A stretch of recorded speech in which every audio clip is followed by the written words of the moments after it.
예나 지금이나 올빼미 체질이 돼서 새벽에 일어나는 것을 되게 힘들어합니다. 특별히 새벽기도 설교가 있는 날은 유난히 힘들어하죠. 한 15년 전인가 10년 전에 안양에 있을 때 새벽기도 이제 설교할 때였는데 5시가 새벽 예배니까 좀 전에 일어나야겠죠. 4시쯤 일어나야 좀 씻고 준비하고 가서 예배를 인도를 합니다. 근데 어떤 날 사고를 제가 한번 냈습니다. 5시에 전화벨이 울려가지고 받고 보니까 막 교회 전도사님들이 막 난리가 났어요. 왜 안 오시냐고. 전화하려면 좀 일찍 전화하지. 5시에 전화해야죠. 그러니까 뭐 하늘이 노랗죠. 5시니까 그 알람을 뭐 껐든지 못 들었든지 그렇겠죠. 그래가지고 막 정신없어요. 머리는 떡졌고 해가지고 빨리 하고 막 그냥 교회 앞에 10분 거리였는데 5분 거리인데 하여간 막 뛰어가면 되는데 막 하고 막 씻고 막 정신없이 하고 나와서 이제 와이셔츠 입고 막 가야 되는데 와이셔츠 입다가 제가 막 성질이 버럭 났어요. 왜 그런가 하면 너무 급하니까 시간을 좀 단축해 보려고 집사람이 와이셔츠 단추를 다 잠가 놓은 거예요. 그렇게 뒤집어서 가라고. 근데 이게 일반 티는 탄력이 돼서 되지만 와이셔츠는 이렇게 다 잠가 놓으면 이렇게 쓸 수가 없거든요. 그러니까 하다가 다시 뜯고 다시 하면서 안 그래도 지금 막 마음이 급하고 미안하고 막 다급해서 하는데 그냥 성질을 있는 대로 없는 대로 막 집사람들 퍼부고 가만히 있지 왜 이렇게 그냥 뭘 더 일을 만드냐고 하면서 급하게 아주 뛰어서 갔더니 역시 예배 늦어서 원로 목사님이 새벽기도 인도하고 계시더라고요.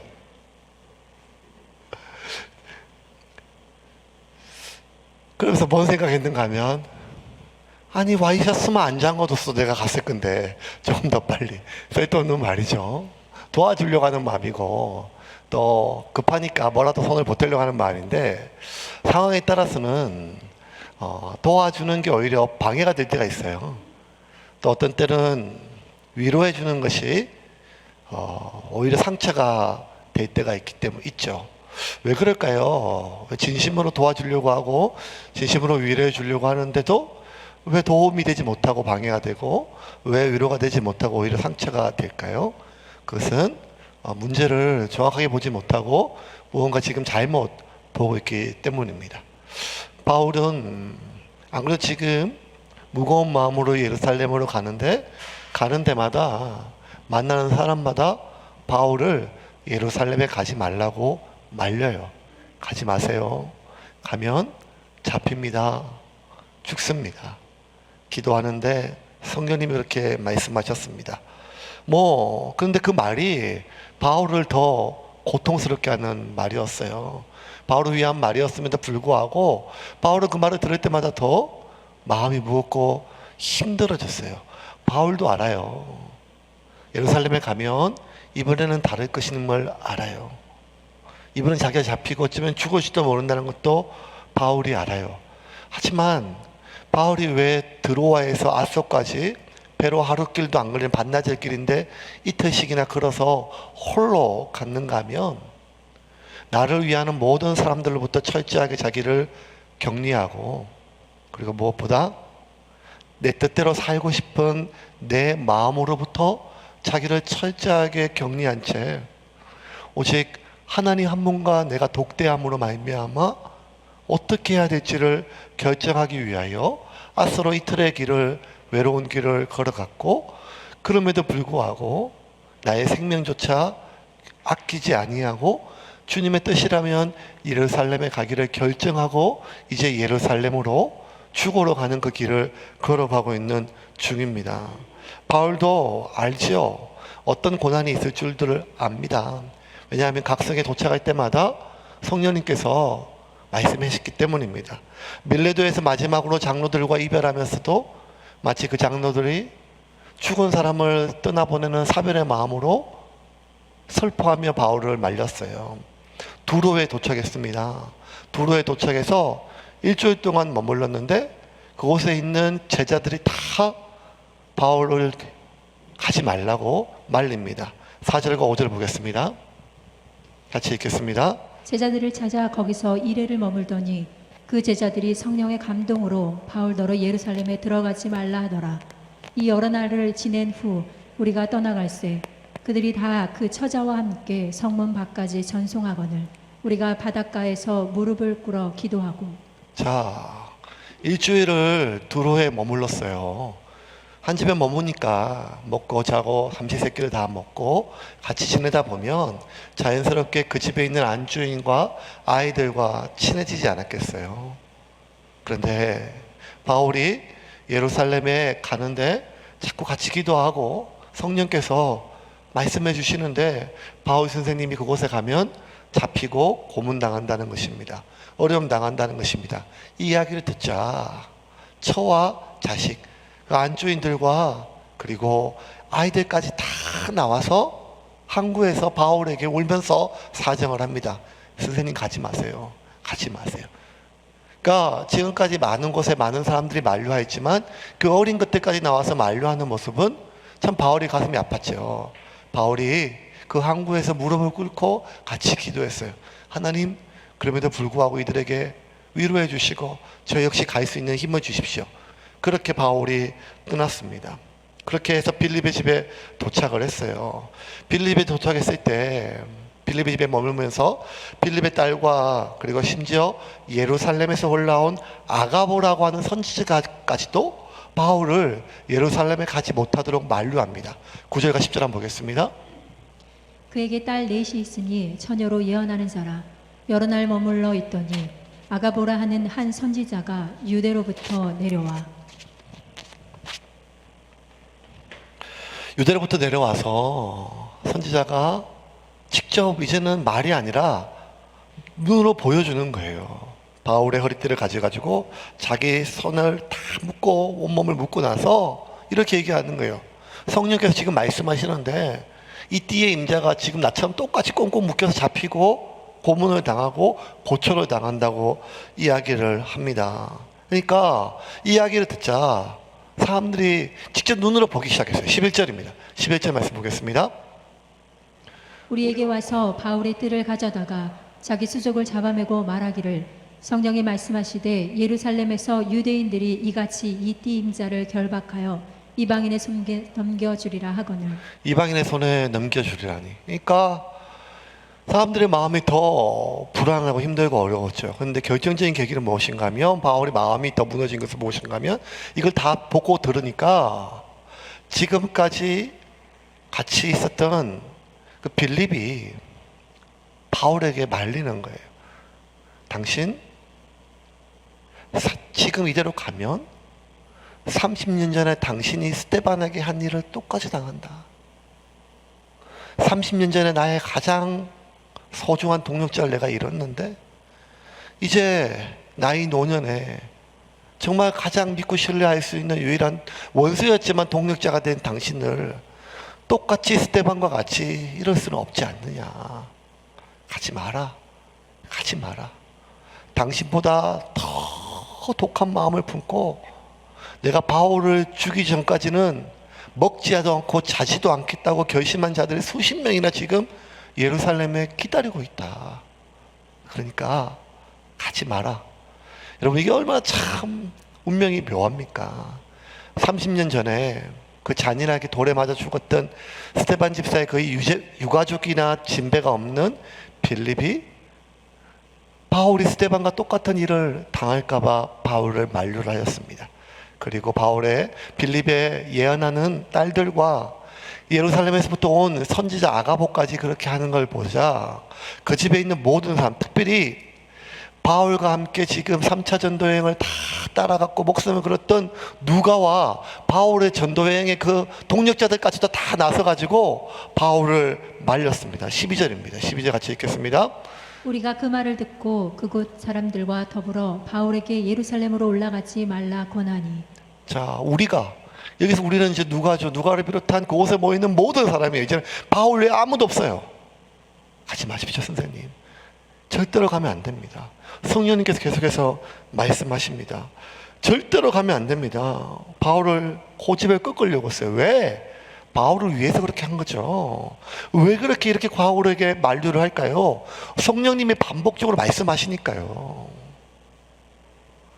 그런데 바울은 자신의 뜻을 거두기는커녕 오히려 감정적으로 폭발해서 그들에게 자신 속에 있는 감정을 그대로 쏟아냈습니다. 13절입니다. 13절 말씀 같이 읽겠습니다. 바울이 대답하되 여러분이 어찌하여 울어 내 마음을 상하게 하느냐. 나는 주 예수의 이름을 위하여 결박당할 뿐 아니라 예루살렘에서 죽을 것도 각오하였노라 하니. 여러분이 어찌하여 울어 내 마음을 상하게 하느냐. 빌립 집에 모여있는 모든 사람들이 울면서 간절하게 매달렸어요. 제발 가면 안 된다고. 그런데 바울이 뭐라고 하면 너희들이 어찌하여 이렇게 울면서까지 내 마음을 상하게 하냐, 고통스럽게 하느냐는 거예요. 감정이 터져 나왔습니다. 근데 여러분 지금 보면 본문에 지금 이 사람들이 바울을 괴롭히는 게 아니거든요. 바울을 위해서 하는 말이에요. 바울을 살리려고 하는 말입니다. 이들은 함부로 판단하고 인간의 정 때문에 판단하는 사람이 아니에요. 빌립의 딸들은 예언하는 사람들이었어요. 예루살렘에서 온 아가보는 선지자였어요. 성령님께서 말씀하시면 하는 선지자였어요. 빌립 집사는 어떤 사람이에요?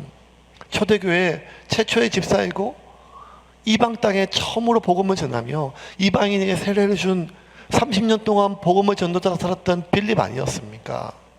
더군다나 지금 마지막에 말리는 이 누가를 비롯한 그 모든 일행들은 바울의 선교 여행에 가는 데마다 같이 고난당하고 같이 잡히고 같이 죽음을 미롭소 여기까지 왔던 동력자들이에요. 이들은 그냥 바울에 대한 인간적인 어떤 감정 때문에 말하는 것이 아니라 성령님이 지금 말씀하시기 때문에 어떻게든지 바울을 말려보려고 하는 거예요.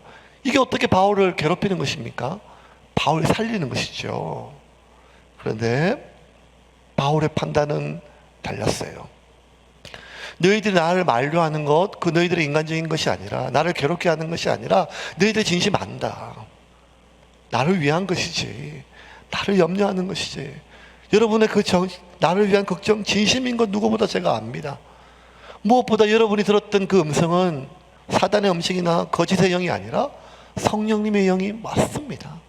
저에게도 동일한 영이신 성령께서 도착하는 도시마다 각성해서 너 이대로 가면 이번에는 살아나올 수 없다고 말씀을 하십니다.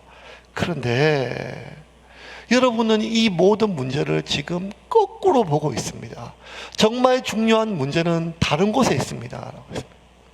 우리 13절 말씀을 조금 더 어역이 있는 우리 메시지 성경으로 한번 다시 한번 보겠습니다. 같이 읽겠습니다. 왜 이렇게 야단들입니까? 왜 소란을 피워 나를 더 힘들게 합니까? 여러분은 이 일을 거꾸로 보고 있습니다.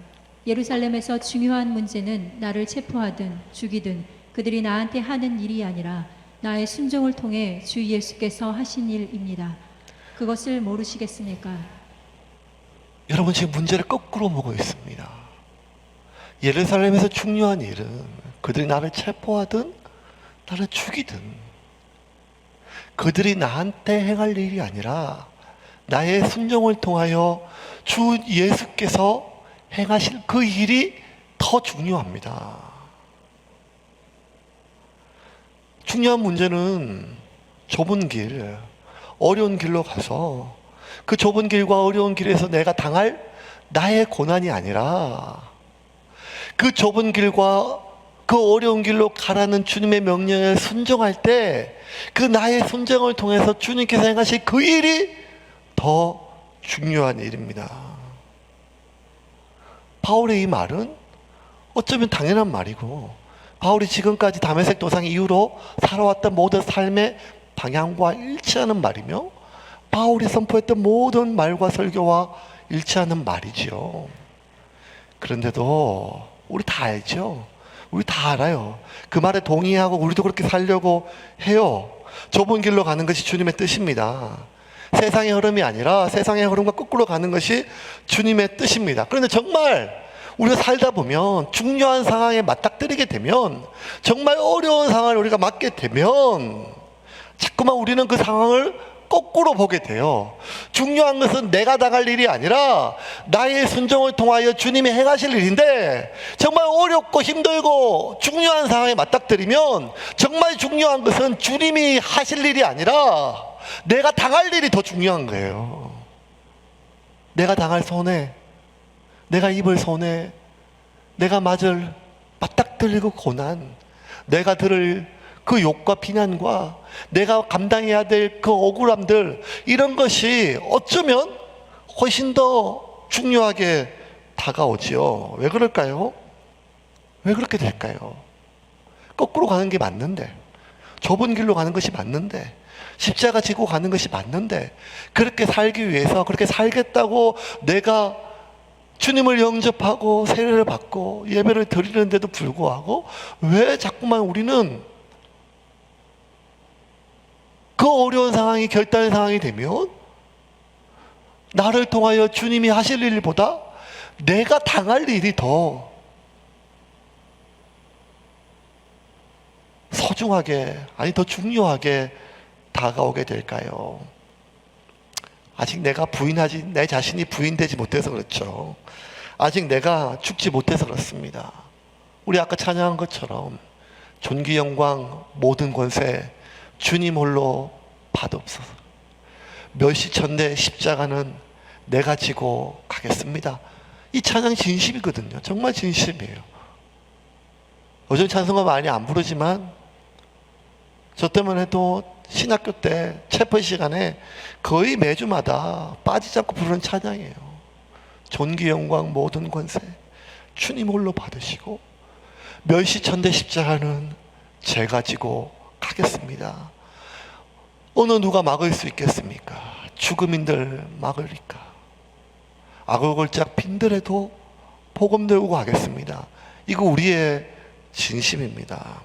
그런데 그렇게 찬송하고 그렇게 기도하고 그렇게 간절히 소원하지만 우리가 나 자신에 대해서 예민해지면, 나 자신에 대해서 과민해지면 내가 당하는 고통, 내가 입을 손해, 내가 들을 욕, 내가 들을 오해와 비난과 모욕, 내가 당한 억울함, 이런 것들이 너무 크게 다가와서 정작 이 상황 속에 주님이 당할 그 고난과 주님이 입을 그 오해와 모욕은 우리가 마음 쓸 겨를이 없어지게 되지요. 내 자신에게 둔감해지면, 민감해지면 우리는 어쩔 수 없이 주님에 대하여 타인에 대해서 둔감해질 수밖에 없습니다. 천국을 소망하지만 두 발을 이 세상에 딛고 살아가는 한 저 영원한 세계를 우리가 사모하지만 바로 지금 이 순간 육신을 입고 이 현실을 살아가고 있는 한 우리는 나 자신을, 그리고 지금 이 현실을 초월하기는 너무 어려워요. 아니 어쩌면 불가능할 수도 있습니다. 우리가 육신을 입고 살아가는 한, 지금을 살아가는 한 우리는 나 자신과 나 자아와 그리고 이 현실을 완전히 초월하기는 너무나 어렵습니다. 하지만 그럼에도 불구하고 내가 우리 집, 우리 애들, 내 가정, 내 직장, 내 사업, 심지어 내 교회, 이렇게 나 자신과 확장된 나의 많은 것들에 집착하는 한 우리가 입을 손해, 내가 입을 손해, 우리가 들을 욕에, 비난에 과민하는 거, 거기에 함몰되는 한 우리는 결단코 나를 초월하여 타인이 겪고 이 세상이 겪고 하나님이 당할 그 고통과 고난과 아픔에 대해서 마음을 쓸 그 여유가 없어지지요. 좋은 사람, 착한 사람 되고 싶은 마음, 그 모든 사람의 공통적인 마음이에요. 근데 놀이터 가다 보면 저 멀리서 금쪽같이 귀한 내 아이가 있는데 다른 아이가 와서 밀치면 나도 모르게 가서 그 아이를 밀치게 되는 엄마가 보지요. 다 좋은 엄마, 좋은 사람이 되고 싶은 마음이 있는데 내 아이가 너무 귀하다 보면, 내 아이가 너무 귀하다 보면, 내 아이가 당하는 고통이 너무 거기에 집착하다 보면 다른 아이가 입을 상처나 상황에 대해서 눈에 안 들어오는 것이 점점 오늘 너무나 개인주의가 되어져 버린, 너무 개교회주의가 되어버린 우리의 현실의 상황일 수가 있습니다. 나 자신의 고통과 확장된 내 것, 우리가 당할 손해와 고통과 비난에 너무 민감해지면 우리는 정작 우리가 소중히 여기고 신경 쓰고 관심을 가지고 아파해야 될 주님의 고통과 이 세상의 고통에 대해서 둔감하게 되지요. 그래서 여러분, 우리는요, 왜 주님께서 할 수만 있으면 모든 사람과 화평하라고 하셨는가 하면, 그 모든 사람은 우리가 사랑하되 끝까지 사랑해야 될 대상일 뿐만 아니라 우리가 복음을 전하며 그들을 구원해야 될 대상이기 때문에. 목사로서 언제 제일 힘든가 하면 교인들과 갈등이 생길 때예요. 어떨 때는 말도 안 되는 오해이고 말도 안 되고 정말 이해도 할 수 없는 그러한 갈등과 오해가 생길 수 있죠. 그때 마지막까지 목사가 잃지 말아야 될 건 무엇인가 하면, 이 사람은 내가 억울하고 오해, 내가 속이 뒤집히는 이것을 해명할 대상도 맞지만 그보다 더 중요한 것은 내가 사랑하고 돌봐야 될 양이라는 거예요. 그런데 어떤 오해가 생기고 어떤 말들 생기고 뭐 갈등이 생기면 순간적으로 너무 화가 나거나 너무 억울하거나 너무 어이가 없거나 너무 마음이 속이 뒤집히면 이 사람은 내가 돌봐야 될 양이라는 것을 잠시 밀쳐두고 어떻게든지 이 사실관계를 밝히고 이 오해를 해명하고 이 문제를 내가 잘못한 것이 아니라 네가 지금 잘못 생각하고 있다는 것을 밝히려고 제가 생각하는 순간, 저는 내가 마지막까지, 아니 끝까지 사랑하고 돌봐야 될 양이라는 사실을 망각하는 순간, 저는 목자로서의 사명을 잃어버리게 되는 것이죠. 마찬가지로 교회는 어떠한 한이 있더라 할지라도 주님이 말씀하신 것처럼 오른뺨을 때리며 왼편을 드러내고 사랑하되 끝까지 사랑하라고 해야 될, 할 수 있으면 모든 사람과 화평해야 될 가장 중요한 이유는 그들은 우리가 복음을 전해야 될 세상이며 사람들이었기 때문에. 그것을 잃어버리는 순간 우리는 내가 당하는, 그것을 목사가 잃어버리는 순간 목사는 교인들과의 사이 속에 내가 돌봐야 될 양이라는 것을 잃어버리게 되고, 교회가 그것을 잃어버리는 순간 이 세상은 우리가 복음을 전하고 구원해야 될 대상임을 잃어버리게 되는 것입니다. 왜? 내가 당하는 고통에, 우리가 당하는 비난에 과민해져 있기 때문입니다. 그래서 바울은 다시 한번 선언해요. 나는 주 예수를 위하여 결박을 당할 뿐만 아니라 죽을 각오까지 되어 있다. 오늘 본문에 바울은 일찍이 밀레드 장로들에게 설교할 때, 나는 예루살렘에 가서 어떠한 고난을, 어떠한 일을 당할지는 모르지만 각 성마다 성령이 내게 정언하여 이루기를 환난과 결박에 기다린다고 하신다. 하지만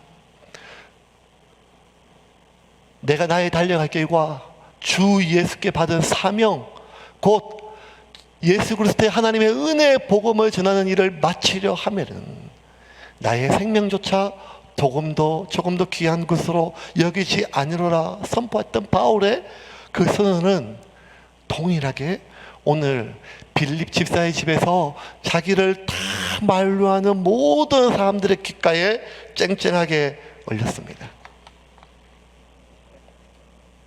바울은 자신이 생존자가 아니라 사명자임을 선언한 것입니다.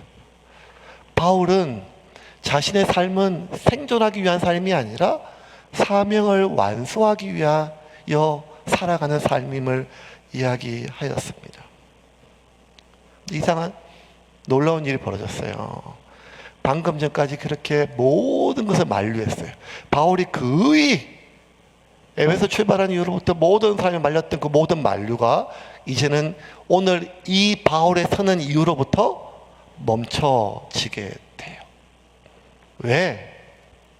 모든 사람들이 우리가 당할 고통과 아픔에 집중하고 거기에 함몰되어 있을 때 누군가가 생존이 아니라 소명자임을 자신이 기록하고 나 자신이 당할 고난이 아니라 나의 순종을 통하여 하나님이 하실 일이 더 소중함을 선포할 때, 그것이 입의 선포가 아니라, 말의 선포가 아니라 삶으로 그렇게 증명되어질 때, 그 믿음의 선포는, 그 사람의 눈빛은 온갖 생존의 두려움으로 내가 우리가 당할 비난과 욕과 모든 것에 대하여 집중되어 있던 모든 사람들의 마음을 다시 한번 정말 중요한 문제가 무엇인지, 우리가 정말 더 소중히 여겨야 될 것이 무엇인지를 돌아오게 하였습니다. 그들의 눈에 온갖 나의 고통과 내가 당할 손으로 집중되었던 눈의 비늘을 벗고 거꾸로가 아니라 이 문제를 바르게 보게 되었지요. 중요한 것은 내가 당할 고난이 아니라 나의 순종을 통하여 주님이 하실 일이라는 이 사실을. 그래서 그들이 14절에 이렇게 기록되어 있습니다. 14절입니다. 메시지 성경으로 보겠습니다. 같이 14절 읽어볼까요? 그의 결심이 조금도 흔들리지 않는 것을 보고서 우리는 단념했다. 우리는 이제 하나님의 손에 있습니다. 주님께서 알아서 해주십시오 하고 말했다. 그의 결심이 조금 더 흔들리지 않는 것을 보고 우리는 단념했다. 단념은 여기서 포기가 아닙니다. 뭘 단념한 것인가 하면 내 뜻대로 나의 고통을 막아보고자 하는 모든 노력을 멈춘다는 거예요. 내 뜻대로 우리가 당할 고통을 멈춰보고자 하는 모든 시도를 포기한다는 것입니다. 그리고 그들은 간구하였습니다. 주님의 뜻대로 이루어지이다. 주님의 뜻대로 이루어지이다. 이제 모든 것은 우리의 손이 아니라 하나님의 섭리에 달려 있사오니 우리가 순종하고 우리의 순종을 통하여 주님이 하실 일이 온전히 이루어지기를 바란다는 이들의 고백은 결국 오늘 이 사건 이후로 바울이 예루살렘에 도착할 때까지 바울을 더 이상 만류하지 않았습니다. 이제 말씀을 좀 정리를 좀 하겠습니다. 오늘 8월의 마지막 주죠.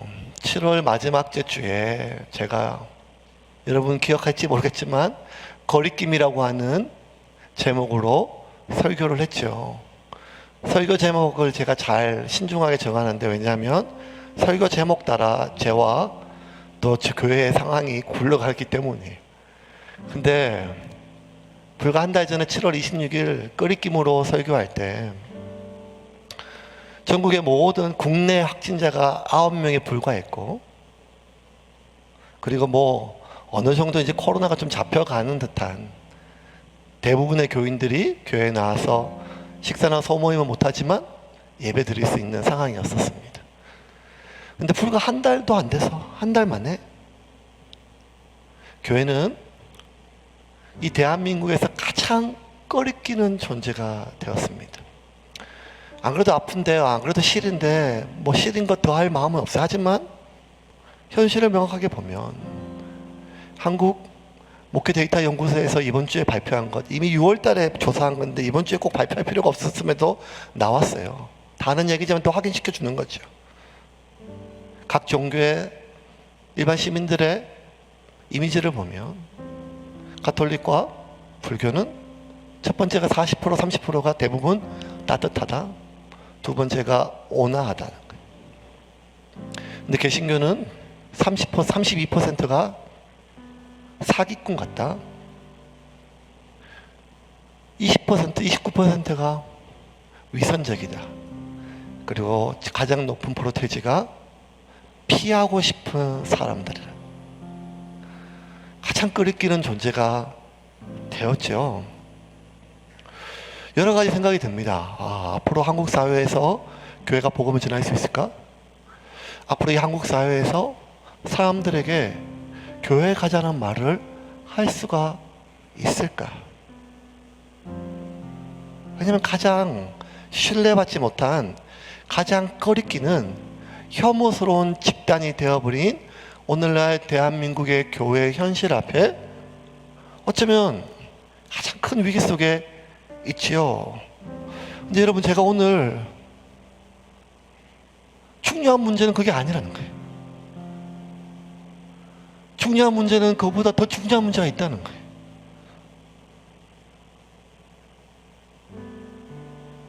대한민국은 통계청에서 10년에 한 번씩 한국주택 총조사라고 인구 센서스를 조사를 해요. 1990년대까지 한국 교회는 초고속 성장하였고 교회와 목회자들의 이미지 실추로 인하여 성장이 꺾였습니다. 그리고 2005년도에 성장세가 완전히 꺾이고 가톨릭과 불교가 굉장히 많이 성장하였어요. 2005년도에 인구 조사할 때 가톨릭의 인구가 500만 명이었어요. 개신교 인구가 840만 명, 불교의 인구가 1060만 명이었어요. 그리고 가장 기독교의 이미지가 안 좋아할 때, 샘물교회 이후로 안 좋을 때였어요. 그리고 10년 뒤에 한국 기독교는 절반을 준다고 많은 종교학자들이 이야기를 했어요. 근데 여러분, 10년이 지나서 2015년이 되었을 때 똑같이 인구, 나라에서 대한민국 통계청에서 통계치를 냈을 때 각 모든 3개 종파의 종교 지도자들과 비교 종교학자들이 전혀 예상치 못했던 결과가 나왔어요. 그게 뭔가 하면 표 한번 보실까요? 95년도에 1060만 명으로 한국에서 가장 많았던 불교 인구는 10년 만에 2015년도에 300만 명이 줄어서 760만 명으로 줄었어요. 가톨릭은 가장 이미지가 좋았는데 500만 명에서 오히려 10년 뒤에 기독교를 뛰어넘을 줄 알았는데 자신이 본인이 가톨릭이라고 천주교라고 밝혔던 그 사람들이 500만에서 390만으로 오히려 110만 명이 줄었어요. 그리고 이제는 절반으로 줄어들고 주일학교도 줄고 모든 교회가 이제 소멸될 것이라고 생각했던 개신교는 오히려 840만 명에서 970만 명으로 늘어서 불교를 제치고 대한민국 가장 많은 사람들의 종교가 되었어요. 많은 종교학자들이 이게 어떻게 된 일이냐. 그리고 더 당황한 거는 기독교 내부였어요. 우리도 못 믿겠다. 우리 교회 교인들은 줄었는데. 결론은 뭐였는가 하면 산업화 사회에서 많은 사람들이 상대적인 좌절감을 느끼고 연대와 관계가 끊어졌을 때 고독과 외로움이 점점 높아갔는데 사람들은 이미지와 신뢰로 결정하는 것이 아니라 필요를 따라 결정하였고 교회는 사람들이 가장 필요로 하는 관계적 단절과 외로움에 대한 대안을 공동체로 제시하였다고 한국 불교연구소에서 그렇게 내세웠습니다. 저는 지금 교회가 지금 이렇게 욕을 많이 먹지만 또 지나고 나면 또 교인들은 괜찮을 거라고 그렇게 낙관록을 보는 얘기 하는 게 아니에요. 더 본질적인 얘기를 하고 싶은 것입니다. 그게 무엇인가 하면 사람은 정말 자신이 필요한 것을 선택한다는 거예요. 2020년 8월 30일 대한민국에서 가장 비난받는 두 집단은 교회와 최근 들어 의사입니다. 그런데 그렇게 비난받는 의사하고 병원이지만 사람들은 아프면 병원에 갈 것입니다. 사람들은 큰 병에 걸리면 의사를 찾을 것입니다.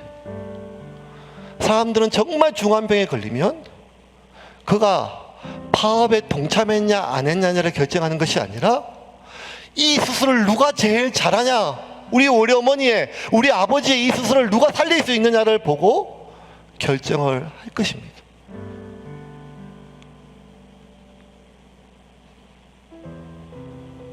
코로나는 끝이 날 것입니다. 완전 종식이 안 되지만 백신과 치료제가 개발이 되면 어느 정도 완전은 아니지만 이제 일상의 삶을 조금씩 찾아갈 것입니다. 그러면 안 그래도 외롭고 단절되고 공허한 이 세상 속에 사람들은 더 단절된 채 삶의 의미를 찾지 못한 채 외롭고 고독하고 사는 게 무엇인지, 이전보다 내가 밥은 더 먹어서 살이 쪘지만 이전보다 내가 조금 더 편안한 삶을 살 수는 있을지 모르지만 여전히 나의 정서는 오늘 밤에 잠 한숨 제대로 못 자고, 여전히 나의 주변에 내가 정말 힘들고 어려울 때 전화 한 통 할 수 있는 사람 하나 없는 이 시기에 무엇보다 내가 왜 살아야 될지, 무엇이 그렇게 재미있는지를 모르는 삶의 의미를 잃어버리는 사람들이 점점 늘어가는 그 시기에 사람들은 가장 주님이 필요하고 가장 복음이 필요하며 가장 하나님을 만나야 될 그 시기에 그들이 교회에 왔을 때 주님을 만날 수 있냐 이 말입니다. 우리에게 복음이 있냐 이 말입니다. 우리에게 생명이 있냐 이 말입니다. 우리에게 진정 영혼을 사모하는 그 진실된 마음이 있냐 이 말입니다. 두 발을 이 땅에 딛고 있지만 여전히 저 천국을, 하나님 나라를 사모하며 지금 어쩔 수 없이 누구보다 이 지금 현실에 육신을 입고 살아가지만 나 자신을 초월하고 내 자식을 초월하며 우리 가정을 초월하고 우리 교회를 초월하여 하나님의 나라와 하나님의 교회와 이 땅에 고통당하는 수많은 사람들을 위하여 내 자신을 내어줄 수 있는, 무엇 때문에? 복음 때문에, 생명 때문에. 사람은 우리 안에 없는 것을 절대로 줄 수 없습니다. 내 안에 복음이 없으면 우리는 복음을 설명할 수 있지만 복음을 전달할 수는 없습니다. 내 안에 생명이 없으면, 내 안에 영혼이 없으면 우리는 영혼의 생명을 설명할 수는 있지만 생명을 흘려보낼 수는 없습니다. 정말 중요한 문제는 지금 우리가 한국 교회가 얼마나 많은 욕을 먹고 있느냐가 아니라 이후에 그들이 교회를 찾아왔을 때 그들이 우리에게 어떻게 하면 좋을까 물어봤을 때 우리 안에 전달할 복음이, 생명이, 그 영원함이 지금 가지고 있느냐 이 말입니다. 우리는 너무 세속적입니다. 우리는 영혼을 말하지만 우리는 너무 세속적입니다. 우리는 저 하나님의 나라와 주님의 사랑을 얘기하지만 우리는 너무 개인주의고 교회마저도 우리 교회만밖에 없습니다. 정말 중요한 문제는 우리가 당하는 오해와 비난과 욕이 아니라 우리에게 주님의 생명이 있느냐 하는 것입니다. 그러면 사랑하는 세운교회 여러분, 이번 한 주도 주님을 바라보고 주님이 주시는 그 영원한 생명과 성령님의 평안함으로 이 세상이 감당치 못할 그리스도인이 되기를 주님의 이름으로 축원합니다. 어쩌면 더 비난받고 어쩌면 더 깨어져야 되는 것이 하나님의 뜻일 수도 있어요. 왜? 정말 중요한 문제를 놓치고 있는 성도와 교회와 목사들이 너무 많기 때문입니다. 이번 한 주 내 안에 생명과 복음이 있는지를 확인하며 주님 앞에 몸부림치며 살아가는 여러분의 얘기를 주님의 이름으로 축원합니다.